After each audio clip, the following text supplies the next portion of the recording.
Mr. Keeping of the Western School District, Mr. O'Connell and Miss Kelly from the Royal Canadian Legion, Mayor Charles Pender of the City of Cornbrook, Mr. Granter, Mr. Barrett, and Mr. Chater of Cornbrook Regional High, Captain Robert Wheeler of the 2nd Battalion Royal Newfoundland Regiment, Major Calvin Fudge, Salvation Army, Cornbrook Temple, and Pastor Andy Vincent of the First Pentecostal Church.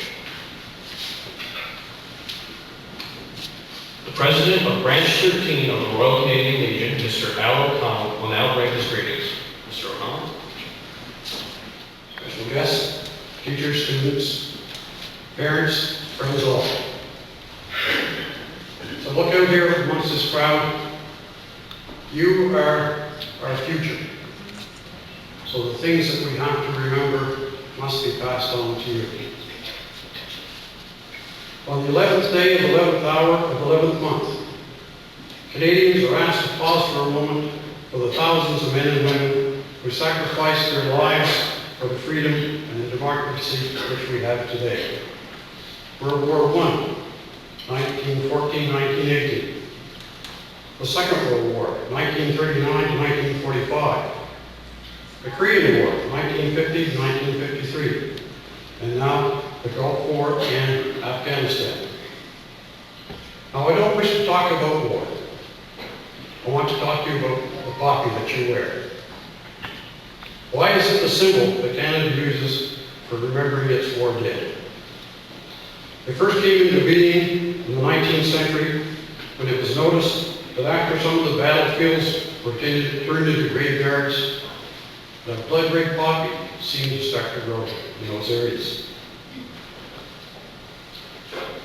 This is probably how the name was derived, the poppy. In 1915, during the First World War, Lieutenant Colonel John McCrae was inspired to write the poem that we've all learned. All those who have served, are serving, survived, and passed on. Why should we remember?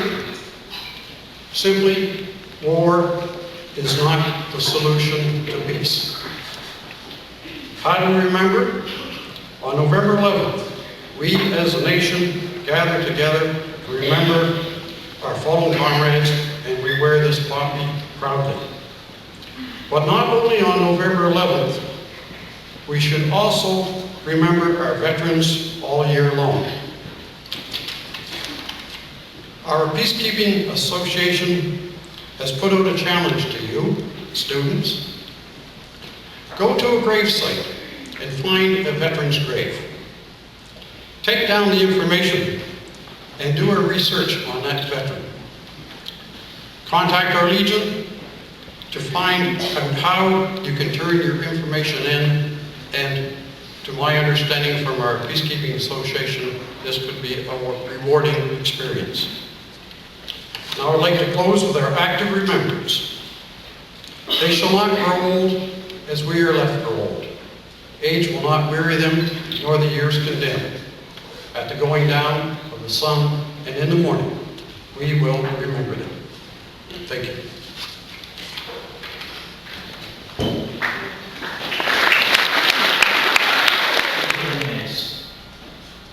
Bent double, the gold baggers on their sacks, knock-kneed, coughing like hags, we cursed through sludge, till on the haunting flares we turned our backs, and towards our distant rest began to trudge. Men marched asleep. Many had lost their boots, but lived on, bloodshot. All went lame, all blind, drunk with fatigue, deaf even to the hoots of tired, outstripped 5-9s that dropped behind. Gas! Gas! Quick, boys! An ecstasy of green light. As under a green sea, I saw him drown. In all my dreams, before my helpless sight, he plunges at me, gutting, choking, drowning. If in some smothering dreams you too could pace behind the wagon that we flung him in, and watch the white eyes writhing in his face, his hanging face, like a devil sick of sin, If you could hear at every jolt the blood come gurgling from his froth-corrupted lungs, obscene as cancer, bitter as the cup of vile, incurable sores on innocent tongues. My friend, you would not tell with such high zest to children ardent for some desperate glory the old lie. Dulce de corimes pro patria amore. You brought to life everything that Wilfred Owen described. Please remain seated for the Cornwall Regional High Choir, under the direction of Ms. Deborah Hutton, for their musical interpretation of In Flanders Fields.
Mayor Pender, students, teachers, and friends.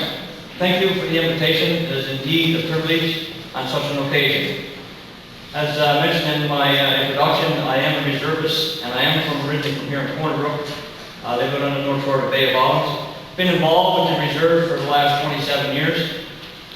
I find it quite a challenge and quite an opportunity to do things that normally most of us wouldn't get a chance to do. One thing I did learn was time management. Most of us worked as full-time jobs, had family, and then you had to try to find the time to fit in your reserve Army career. You do get paid for time that you work, but the biggest benefit is the friends you make and the camaraderie that you make and those things of that choice. It meant, first of all, that I had to leave work for at least 18 months. So my boss at my civilian job gave me the opportunity to carry on with my plans. It also meant 18 months away from my family. 9 months on workup training with the battle group in Gagetown, New Brunswick, and also in Wainwright, Alberta. And then was the actual 6-month deployment in Afghanistan. For every time you take a challenge, there must be a reward of some sort. And the reward for me was the adventure, and not only would you do well, he said, but you would shine. And for me, that was the little boost of encouragement that I need to step forward. So I was deployed in February 2007 in Kandahar South. You see, Kandahar is a province of Afghanistan. The further south you go, the tougher it gets. Well, we were right next to the desert. There were nowhere else to go. We were deployed into daily patrols. Our main camp was the Camp Nathan Smith, which is part of Kandahar City. And we were about 45 minutes away from the major Kandahar airfield east. They want to be able to work their fields, and they want to raise their family. That's all that they want. Their culture is very different from ours, but we're living with respect and dignity. There's no problem with schools. I said, do you have a school? He said, yes, we have one school. I said, how many teachers do you have? He told me. I said, the boys and girls go to school here. Oh, no, he said. Girls don't go to school. That would be quite the waste. He said, because girls would only be taken, because if you teach a girl, girls don't go anywhere. They stay in the family. So you teach the girl teaches the family, and if you teach the family, you teach your nation. And he said, the children today are the leaders tomorrow, and that's what we want. So our message was kind of villages that we've been to, they just had the black sewage that runs straight up into the roadways. Water is their primary concern. Their water that they use in their canal systems, that we do those jobs to dig the wells and to clean up their canals. We came with a program where we got those people to do it, we mentored them to help them get it done themselves, and we paid them for doing it. There is one prison system there, and everybody goes to the same place. And I was shocked to realize that if a woman commits a crime and she is put in prison, her children go with her. First time I saw that was absolutely heart-wrenching. The country of Afghanistan was a failed state.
Joseph Hall, Clarence Hitz, Aiden Hogan, Leslie House.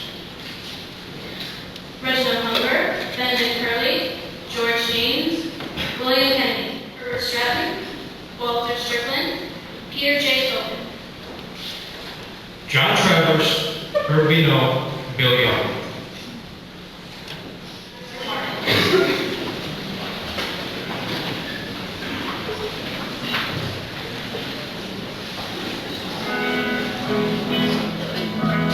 Now when I was a young man, I carried me back, and I feel alive from the burning screen basin to the dusty outback, where my once my Matilda home. Then in 1915, my country said stop. It's time to stop.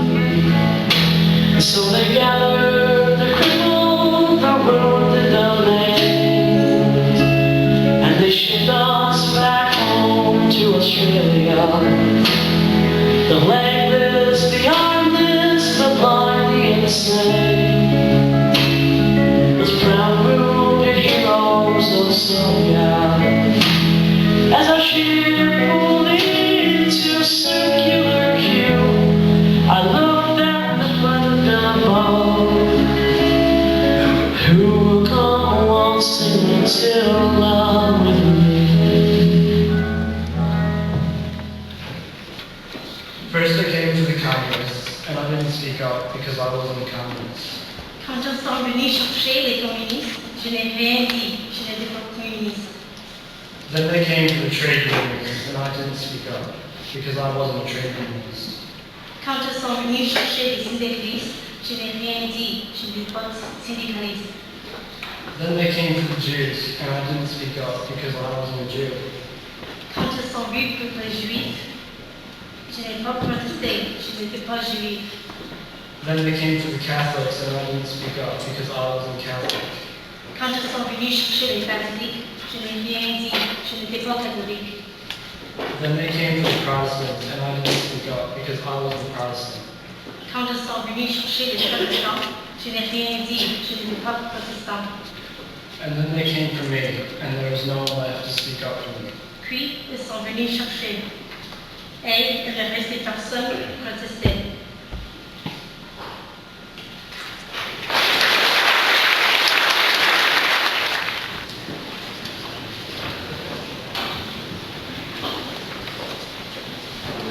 Got a package full of wishes, a time machine, a magic wand, a globe made out of gold. No instructions or commandments.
trying to ponder when I was a teenager.